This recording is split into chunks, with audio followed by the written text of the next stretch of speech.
लेकिन अगर आप ये देखेंगे कि महाराष्ट्र में सिर्फ 8138 सीट्स हैं, तो ये लॉजिकली आप देख सकते हैं कि राउंड वन में आप लोगों को नंबर लगना मुश्किल है।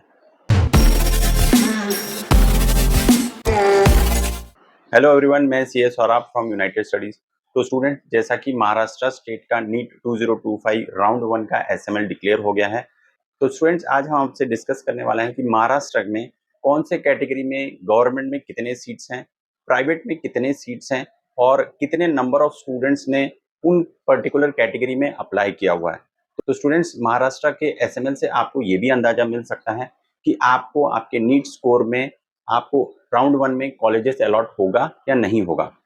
तो सबसे पहले जानते हैं कि महाराष्ट्र में टोटल मेडिकल कॉलेजेस कितने हैं, टोटल नंबर ऑफ स्टूडेंट्स जिन्होंने राउंड वन में एप्लीकेशन किया था और टोटल नंबर ऑफ स्टूडेंट्स जो क्वालिफाई हुए थे।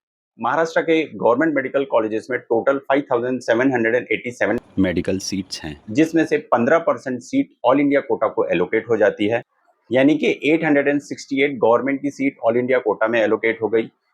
तो महाराष्ट्र के 85% गवर्नमेंट सीट्स में 4919 मेडिकल सीट्स बचती हैं स्टूडेंट्स के लिए।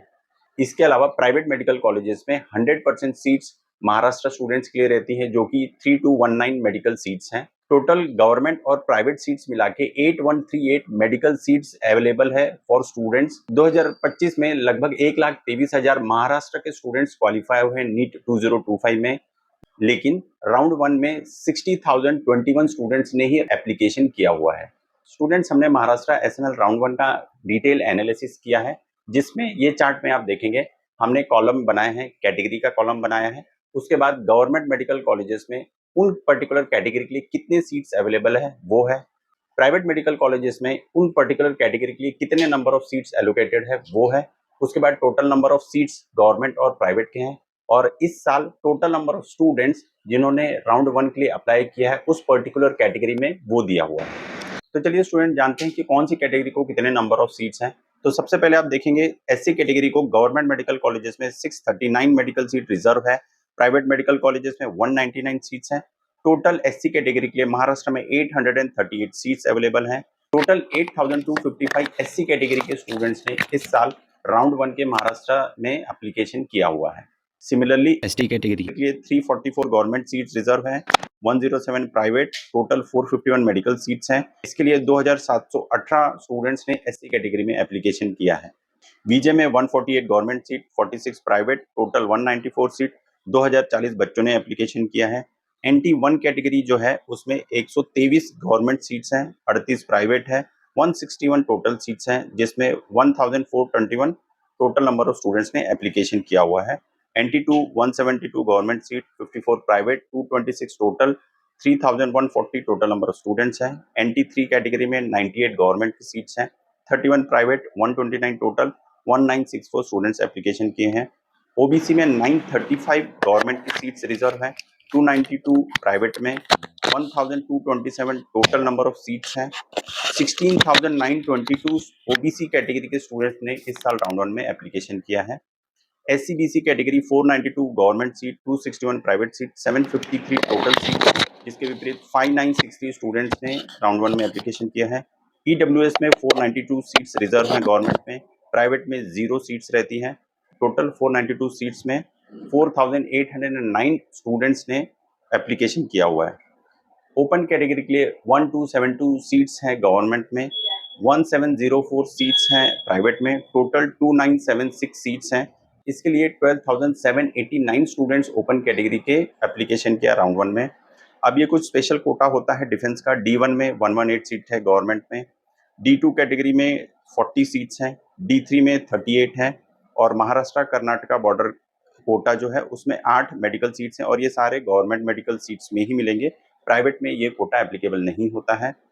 इंस्टीट्यूशनल कोटा आप देखेंगे 487 मेडिकल सीट्स हैं प्राइवेट मेडिकल कॉलेजेस में। तो आप देखेंगे total number of government medical seats है 4919, प्राइवेट में है 3219 medical seats. Total 8138 medical seats including government and private available है महाराष्ट्र के 85% सीट्स में। इसके लिए लगभग 60,021 बच्चों ने एप्लीकेशन किया हुआ है। तो स्टूडेंट्स, आपको आपकी कैटेगरी में एसएमएल में ये देखना है कि आप कौन से रैंक पे खड़े हैं। उससे आपको ये अंदाजा मिलेगा कि क्या आपको राउंड वन में एडमिशन मिलेगा या नहीं मिलेगा। कई बार हमने देखा है कि स्टूडेंट्स जो 200-300 मार्क्स लाए हैं, उनका एसएमएल में भी कई हजारों में नंबर है। लेकिन अगर आप ये देखेंगे कि महाराष्ट्र में सिर्फ 8138 सीट्स हैं, तो अगर आपका रैंक एसएमएल में आपकी कैटेगरी में जितने नंबर ऑफ सीट्स हैं उसके ऊपर आ रहा है, तो ये लॉजिकली आप देख सकते हैं कि राउंड 1 में आप लोगों को नंबर लगना मुश्किल है। फॉर एग्जाम्पल, अगर कोई बच्चा एससी कैटेगरी में है और आप देखेंगे महाराष्ट्र में टोटल 838 मेडिकल सीट्स हैं, उसके लिए 8255 बच्चों ने अप्लाई किया है। अब किसी बच्चे का एसएमएल 900 या 1000 होगा, तो ये सिंपल लॉजिक है कि उस बच्चे को राउंड 1 में मेडिकल कॉलेजेस नहीं मिलने वाला है। लेकिन कई बार हमने देखा है कि बच्चे बेवजह इंतज़ार करते हैं। हमारा कहना ये है कि आप लोग एप्लीकेशन कीजिए। कई बार तो बच्चे कम स्कोर में भी गवर्नमेंट मेडिकल कॉलेजेस डाल रहे हैं, प्राइवेट मेडिकल कॉलेजेस डाल रहे हैं, लेकिन आपको एसएमएल से ये अंदाजा आता है कि आपको बैकअप प्लान रखना होगा या नहीं रखना होगा। आपके एसएमएल से आपको ये समझ में आ जाएगा कि राउंड 1 में आपको कॉलेज लगेगा या नहीं लगेगा। सिमिलरली आप ओपन कैटेगरी के लिए देखेंगे कि 2976 मेडिकल सीट्स ही अवेलेबल है पूरे महाराष्ट्र में, जिसके लिए टोटल 12,789 स्टूडेंट्स ने एप्लीकेशन किया है इन ओपन कैटेगरी। तो आप अगर ये देखेंगे कि आपका एसएमएल में ही 4000 5000 रैंक है, तो क्या आपको लॉजिकली सीट्स मिलेगा? आप खुद डिसाइड कर सकते हैं। तो आपको सिर्फ महाराष्ट्र के लिए अप्लाई नहीं करना है, आपको अदर स्टेट के मेडिकल राउंड्स में भी अप्लाई करना चाहिए। तो स्टूडेंट्स, हमने एसएमएल राउंड 1 के हिसाब से एक एक्सपेक्टेड कट ऑफ बनाया है कैटेगरी वाइज गवर्नमेंट और प्राइवेट मेडिकल कॉलेजेस के लिए। अगर आप ओपन कैटेगरी में हैं और आपको गवर्नमेंट मेडिकल कॉलेजेस में सीट चाहिए, तो आपका स्कोर कहीं ना कहीं 508 से 510 के बीच होना चाहिए। प्राइवेट मेडिकल कॉलेजेस के लिए 474 476 के बीच में स्कोर होगा तो आपको लग सकता है। सिमिलरली एससी कैटेगरी के लिए 421 से 424 का मार्क्स चाहिए गवर्नमेंट के लिए। प्राइवेट के लिए 417 से 420 में आपको नंबर लग सकता है। एसटी कैटेगरी के लिए 335 से 338 के बीच में आपका स्कोर होना जरूरी है for government, and for private 328 से 330 के बीच में होना जरूरी है। बीजे कैटेगरी के लिए 466 से 468 के बीच में फॉर गवर्नमेंट, प्राइवेट के लिए 459 टू 461। एनटीबी कैटेगरी के लिए 433 से 447 के बीच में गवर्नमेंट के लिए स्कोर लगेगा, and similarly for private medical colleges. NTC category के लिए 494 से 496 के बीच में गवर्नमेंट के लिए, प्राइवेट के लिए 474 से 476।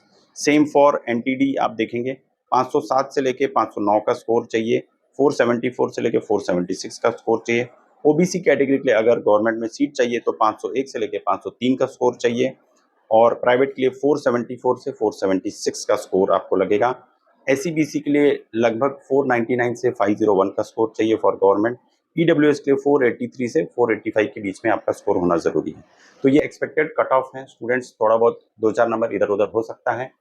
तो स्टूडेंट्स, आप लोग अपने एसएमएल को हमारे वीडियो के हिसाब से एनालिसिस कीजिए और आप चेक कीजिए क्या आपको राउंड 1 में मेडिकल कॉलेजेस मिलने वाला है या नहीं मिलने वाला है। इसके लिए आपको बैकअप प्लान क्रिएट करना पड़ेगा। स्टूडेंट, अगर आपको एमबीबीएस में एडमिशन चाहिए तो स्क्रीन पर दिए गए नंबर पर आप कॉल कर सकते हैं। हम आपको आपके स्कोर और बजट में बेस्ट मेडिकल कॉलेजेस में एडमिशन दिलाने में पूरी मदद करेंगे। स्टूडेंट्स, एमबीबीएस रिलेटेड ऐसी जानकारी के लिए हमारे चैनल को सब्सक्राइब करें और वीडियो को लाइक करें। धन्यवाद।